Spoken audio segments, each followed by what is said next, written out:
नमस्कार, आप देख रहे हैं कैपिटल टीवी का खास शो वोटर वॉर। मैं हूं परवीन शेख। बिहार चुनाव से पहले ही आरजेडी नेता तेजस्वी यादव को अपनी हार दिखाई दे रही है, जिसको लेकर उन्होंने नीतीश कुमार और पीएम मोदी पर निशाना साधा है।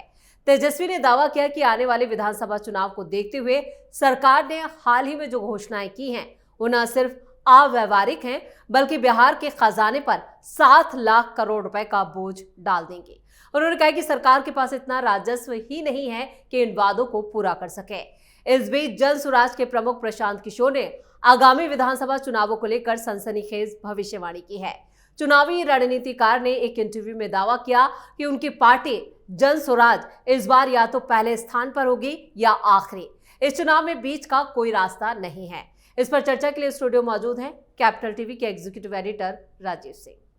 सर, आपका बहुत बहुत स्वागत है। धन्यवाद। बिहार विधानसभा चुनाव में पीके की एंट्री को लेकर पहले ही हलचल है, लेकिन जिस तरह से वो दावे कर रहे हैं, उनके दावों में कितना दम?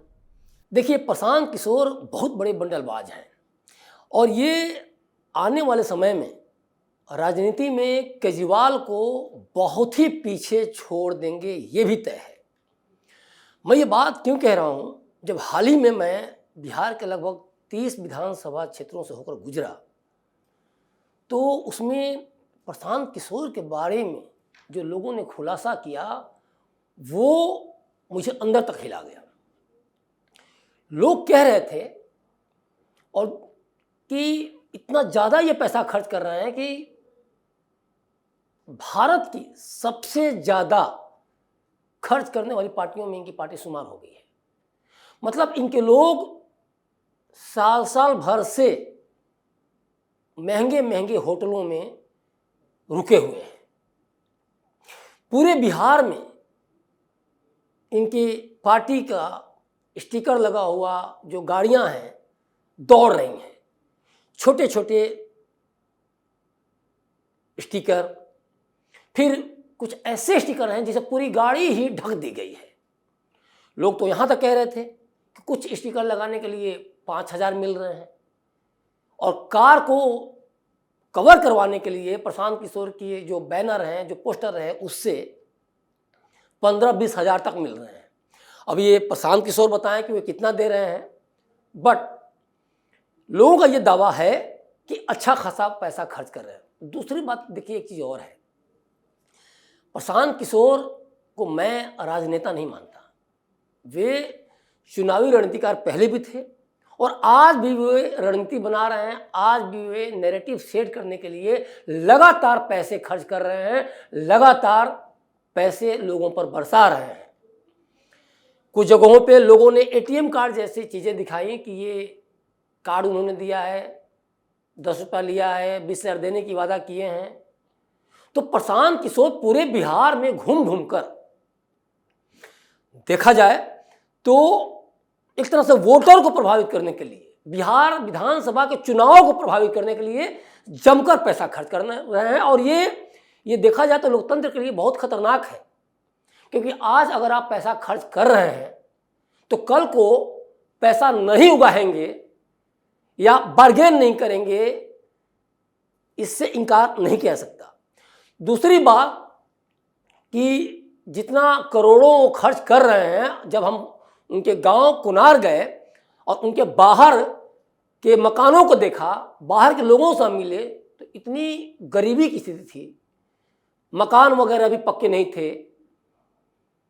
तो एक सवाल है कि जब आप बिहार के नवनिर्माण की बात करते हैं, बिहार के शिक्षा की बात करते हैं, बिहारियों के नौकरी की बात करते हैं, बिहारियों के बेहतर स्वास्थ्य की बात करते हैं, बिहार को टॉप पे पहुंचाने की बात करते हैं, तो 4 पैसे उन गरीबों को, वंचितों को, शोषितों पर क्यों नहीं खर्च कर देते?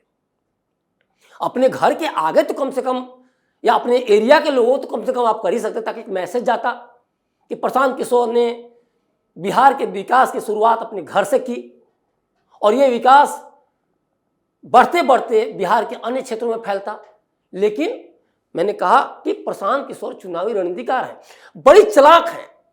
देखिए कैसे वो वोटर को साध रहे हैं और कैसे ये पहले से ही 2012 की अगर हम बात करें तो मोदी जी को लेकर वे था कि हम उनको जिताएंगे। अरे मोदी लहर तो पहले से ही थी, 2012 में जाते हैं और फिर चाय पर चर्चा एक दो नारे वो करके अब मोदी लहर का वो फायदा उठा के अपना नाम पूरे देश में कमा लेते हैं।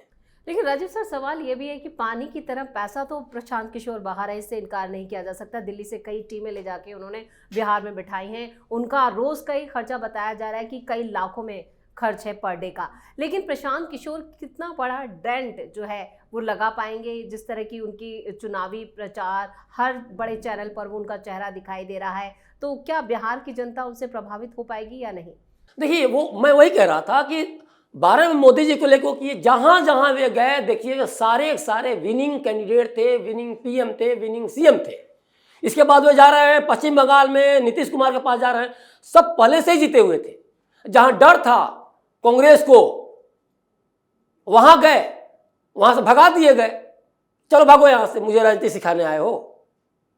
सिंह साहब, पंजाब की मैं बात कर रहा हूं। तो बिहार की जनता जानती है कि प्रशांत किशोर बेहतर सीएम नहीं हो सकते हैं और ये एक तरह से वोट कटवा है। लोग साफ कह रहे हैं प्रशांत किशोर, जब हमने पूछा करगार वगैरह में कि प्रशांत किशोर का क्या हल्ला है, क्या कर पाएंगे, तो लोगों ने साफ कहा प्रशांत किशोर कौन। लोग प्रशांत किशोर को ही नहीं जानते हैं, कहते हैं भाई वो विदेशी है। मतलब सोचिए, और लोग कह रहे हैं कि वो कभी आते ही नहीं घूमने। प्रशांत किशोर की नज़र फॉरवर्ड वोटों पे है, साथ साथ मुस्लिमों को लेकर वो जिस तरह से प्रोपेगेंडा सेट कर रहे हैं, जिस तरह नैरेटिव सेट कर रहे हैं, जिस तरह से वो ये बता रहे हैं कि वाजपेयी जी तक तो ठीक था, आडवाणी जी खतरनाक हैं, और आडवाणी को लेकर फिर मोदी को लेकर घेर रहे हैं, या फिर योगी को लेकर कल कहेंगे कि मोदी जी तक तो ठीक था, योगी जी खतरनाक है। तो ये जो राजनीति जो कर रहे हैं ना, वो बहुत ही खतरनाक राजनीति है। और ये सांप्रदायिक राजनीति या जातिवाद की राजनीति करके वे पूरे एक तरह से देखा जाए तो देश में बहुत ही एक नेगेटिव पॉलिटिक्स को जन्म देने जा रहे हैं, इसमें कोई दो राय नहीं है। दूसरी एक बड़ी बात है कि प्रशांत किशोर जिन नारों की बात कर रहे हैं, लेकिन उनके पास ऐसा कोई विजन और ऐसा कोई आइडिया नहीं दिख रहा है कि इससे वे जनता को प्रभावित कर पाएं, या जनता ये मान ले कि नहीं आप ही तो एक मसीहा हैं। जब नीतीश कुमार का सुशासन जहां जिस बिहार में पिछले 20 साल से रन कर रहा है, जहां उन्होंने जंगल राज को उखाड़ फेंक कर डेवलपमेंट को, देखिए बिहार में सड़कों की स्थिति देखिए आप तो कितनी बुरी थी। लेकिन ये मैं सड़कों की बात इसलिए कर रहा हूं कि सड़कें पूरी अर्थव्यवस्था की रीढ़ होती हैं, चाहे वो राजमार्गों की बात करें। अब आज ये हाल है कि जब हम लोग दौरे पे थे तो लोग क्या कहते थे कि आप एक्सप्रेसवे और हाईवे की तरफ क्यों जा रहे हैं, आप चुपचाप गांव में जाना है ना, तो गांव की सड़कों को पकड़ लीजिए, आराम से हर तरफ बेहतरीन सड़कें हैं। और हमें विश्वास नहीं हुआ कि गांव में इतनी अच्छी सड़कें कैसे हो सकती हैं। बिल्कुल। और हम फिर गए तो हम लोग लगा कि नहीं सच में हम लोग जाते हाईवे पकड़ते हो टाइम लगता, और हर 5 मिनट 7 मिनट पे एक दूसरे गांव कनेक्ट करते हुए गए, और हमारी यात्रा भी बड़ी आसान रही। लेकिन इस बीच प्रशांत किशोर के साथ साथ तेजस्वी यादव भी कुछ दावे कर रहे हैं। उन्होंने भ्रष्टाचार के आरोप नीतीश कुमार पर लगाए हैं, तो क्या ये उनकी हार अभी से कोई बहाना ढूंढ रहे हैं अपनी हार के लिए? देखिए, तेजस्वी यादव को पहले ये समझना होगा कि बजट कब पास होता है। पिछली बार बिहार में बजट 3 मार्च को पास हुआ था। तो तेजस्वी यादव से अगर ये पूछे कि लेखा वर्ष किसको बोलते हैं बजट के सेंस में, अकाउंट ईयर किसको बोलते हैं, तो दिसंबर टू जनवरी बता देंगे। तो तेजस्वी यादव अपने ज्ञान के बारे में बता रहे हैं और सेखी बता रहे हैं। और दूसरी बात एक चीज और है, प्रशांत किशोर के देखा देखी वो भ्रष्टाचार का मुद्दा उठाने लगे हैं कि क्या करो, जब मुझे ही भ्रष्टाचारी लोग कह रहे हैं, मुझे ही जंगल राज से उपजा हुआ नायक कह रहे हैं, तो अच्छा है कि मैं ही उस पर चिल्लाना स्टार्ट कर दूं। लेकिन वे ये भूल जा रहे हैं कि IRCTC घोटाला की बात हो या नौकरी के बदले जमीन घोटाले की बात हो, ये किसके नाम के साथ चस्पा है। जंगल राज का आज भी लोग बार बार कह रहे हैं तेजस्वी दूसरा चेहरा है। तो आप पहले इससे तो बाहर आइए। और आप जो सबसे ज्यादा तेजस्वी डरे हुए हैं, जो मूल कारण है वो है महिला। देखिए एक बात बता दूं मैं, लोकसभा 2024 में कुल जो महिला वोटर थी 3,57,00,000 थी, कुछ एक और हजार भी थी इसमें। लेकिन अब 2025 आते आते बिहार विधानसभा चुनाव में ये वोटर, महिला वोटर बढ़ कितनी हो गई हैं, 3,72,00,000। सोचिए, इतने कम महीनों में ही लगभग 15 लाख वोटर जी बढ़ चुकी हैं। दूसरी बात कुछ और है, इसी बात से डर करके तेजस्वी यादव जिस सुशासन को की सरकार को तमगा हासिल है, जिस सुशासन के सरकार को, नीतीश सरकार को, एनडीए सरकार को, ये लोग कहते हैं कि शराबबंदी लागू करके आपने कितने घरों को उजड़ने से बचा दिया, आपने बच्चियों को छात्रवृत्ति दी, आपने बच्चियों को पढ़ने के लिए स्कूल तक पहुंचाया, पोशाक देकर, साइकिल देकर, क्योंकि बच्चियों की संख्या अब दुगनी हो गई है, बल्कि दुगनी से भी ऊपर कह सकती हैं। और एक समय तेजस्वी के पिताजी के जंगल राज के समय में जस्ट इसके उल्टा था, बच्चियां डर के मारे निकल ही नहीं पाती थी। साइकिल चलाना तो आप कल्पना ही नहीं कर सकते थे बिहार में, लेकिन अब बच्चियां जींस पहन के साइकिल चला रही हैं, स्कूटी चला रही हैं। और हम लोग भी जब बाहर जाते थे, इलाहाबाद जाते थे दिल्ली से, तो हमें भी बड़ा, अरे बिहार सच में बदल रहा है। तो ये जो बिहार को जो बदलते एक बिहारियों ने देखा है ना, तो एक दो दिन में नहीं हुआ है जी। और जंगल राज के बाद बिहार का बदलना अपने आप में देखा जाए, जो बिहार में रहने वाले हैं वो इस चीज को जानते हैं कि कितनी बड़ी चुनौती थी। खंडहर बन गया था बिहार, और सड़कों में गड्ढे थे। जिस तरह से बड़ी बड़ी बातें करने से, हेमा मालिनी से गंदे तरीके से तुलना कर देने से बिहार की सड़कें थोड़ी अच्छी हो जाएंगी। काम किया गया। हमारे जो बिहार सरकार के पथ निर्माण मंत्री नितिन नवीन जी हैं, उनके हम लोग कई सारे वीडियो हम लोग भी देख रहे हैं कि कितना, जैसे मरीन ड्राइव है और गंगा पथ पर जो पुल वगैरह, तो ये सिर्फ पटना तक सीमित नहीं है। अब देखिए, जो पूर्णिया से पटना तक आप आ रही थी 13 घंटे में, अब वहाँ 5 घंटे लग रहे हैं। भभुआ मोहनिया की दूरी जहाँ 2.5 घंटे लग रहे थे, 12 गुना कम होकर वो 15 मिनट लग रहे हैं। और हर जगह अब देखिए, जो सरकार की जो योजना है उसमें क्या है कि आप बिहार के किसी भी कोने में रहें, मात्र 5 घंटे में पटना पहुंच सकते हैं। सोचिए सरकार का विजन क्या है। और ये बता रहे हैं कि भ्रष्टाचार का आरोप लगा रहे हैं।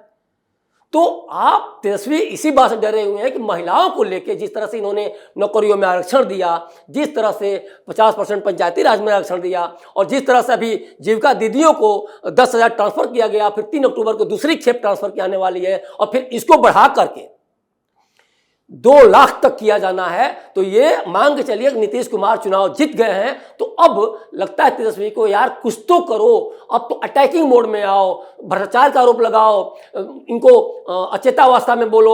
और उल्टे पुल्टे भाई बन बोल भी रहे, रोहिणी आचार्य ने, तोंद वाले अंकल क्या क्या उन्होंने बोला। तो अभी भी इनको बता रहे हैं कि इनके जुबान पे और इनके जो नेचर में जो जंगल राज है ना, वो अभी भी पूरी तरह से वास कर रहा है, पूरी तरह से फिट बैठ रहा है। और इसीलिए तेजस्वी यादव घबरा कर अनाप शनाप बोल रहे हैं, बार बार आरोप लगा रहे हैं। चलिए राजीव सर, इस तमाम जानकारी के लिए और सटीक विश्लेषण के लिए आपका बहुत बहुत धन्यवाद। धन्यवाद। बिहार चुनाव में एनडीए ने इस बार तेजस्वी यादव को ऐसा फंसाया है कि वो अब हार का बहाना ढूंढ रहे हैं। इधर पीके के दावों में कितना दम है, ये तो चुनाव के नतीजों के बाद ही पता चल पाएगा। लेकिन फिलहाल वो जिस तरह से पैसे पानी की तरह बिहार चुनावों में बहा रहे हैं, उसको लेकर वो खुद अब सवालों में आ चुके हैं। इस खास शो में इतना ही। वीडियो कैसा लगा कमेंट करके अपनी राय जरूर दें। वीडियो को लाइक करें, शेयर करें और कैपिटल टीवी को सब्सक्राइब जरूर करें।